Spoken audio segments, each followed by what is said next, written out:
अस्सलाम वालेकुम my YouTube family, कैसे हैं आप सब। उम्मीद है आप सब ठीक होंगे। मैं भी ठीक हूँ आपकी दुआओं के साथ। तो फिर आज मैं बहुत ही मज़े की आपके लिए रेसिपी लेके आई हूँ जो कि विंटर के लिए नहायत ही मुफीद है। तो फिर चलिए स्टार्ट करते हैं आज की ये नई रेसिपी जो कि है अंडा कोरमा रेसिपी।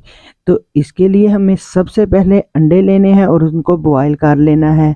अंडे मैंने तकरीबन 8 लिए हैं, आप कम या ज़्यादा कर सकते हैं, वो आपकी मर्ज़ी है।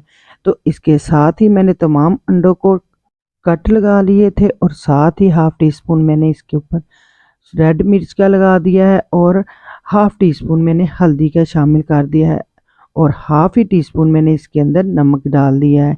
तो इनको अच्छी तरह हमने लगा के कुछ देर के लिए हमने तकरीबन 10 से 15 मिनट हम इनको रख देंगे ताकि ये बहुत अच्छे से ये मैरिनेट हो सकें।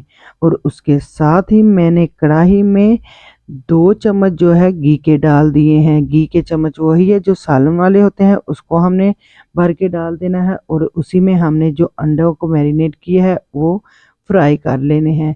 इनको हम हल्का सा फ्राई करेंगे ताकि इसके ऊपर लाइट गोल्डन सा कलर आ सके। और जैसे भी हम फ्राई करेंगे तो हम इनको निकाल लेंगे। आप फ्राई किए बगैर भी इनको इस्तेमाल कर सकती हैं और हाँ इनको पका सकती हैं। तो हमने इसको 1 से 1.5 मिनट तकरीबन हमने फ्राई किया है और इनको निकाल लिया है अलग से बर्तन में। और वही जो घी बचा था हमारा, उसी के अंदर हमने तकरीबन 1 चम्मच जो है ज़ीरे का शामिल कर दिया है और उसके साथ ही हमने 2 चम्मच जो है अदरक लहसुन का पेस्ट इसके अंदर शामिल कर दिया है और इसको अच्छा सा हमने फ्राई करना है। अदरक लहसुन हमने इसलिए पहले शामिल किया है कि इसका जो कच्चापन है वो दूर हो सके। और इसके साथ ही हमने इसको 1 से 2 मिनट अच्छी तरह इसको फ्राई करना है ताकि ये हल्का सा गोल्डन हो सके। और उसके बाद हमने 2 प्याज जो हमने ग्राइंड करके अच्छी तरह रखे थे वो हमने इसके अंदर डाल देने हैं और उसको हमने बहुत ही अच्छा सा फ्राई करना है क्योंकि इसी मसाले से हमारी बहुत ही अच्छी ये रेसिपी तैयार होगी। और साथ ही हमने इसको 2 से 3 मिनट अच्छी तरह फ्राई करना है ताकि मसाला हमारा बहुत ही अच्छा सा ये पक सके और फ्राई हो सके। और उसके बाद हमने इसके अंदर 2 से 3 टमाटर जो हमने ग्राइंड करके रखे थे वो शामिल कर देने हैं। और इन टमाटरों को भी हमने बहुत ही अच्छा सा पकाना है ताकि ये रेसिपी हमारी बहुत ही अच्छी सी तैयार हो सके और ये हमारा मसाला बहुत ही अच्छा बन सके। जब मसाले से घी निकल आए तो उसके बाद हमने इसके अंदर हाफ चम्मच जो है नमक का शामिल करना है, हाफ चम्मच हमने इसके अंदर सुरख मिर्च शामिल करनी है, हाफ टी स्पून हमने इसके अंदर हल्दी शामिल कर दी है और हाफ चम्मच हमने इसके अंदर धनिया पाउडर का शामिल करना है और हाफ टी स्पून हमने इसके अंदर गरम मसाले का शामिल करना है।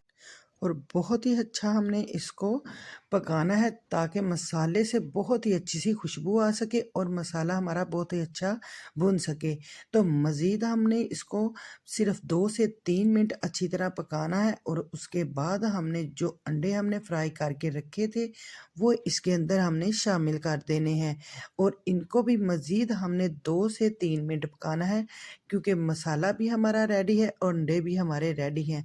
तो बस 2 से 3 मिनट लगेंगे, ये बहुत ही अच्छा हमारा मसाला तैयार हो जाएगा।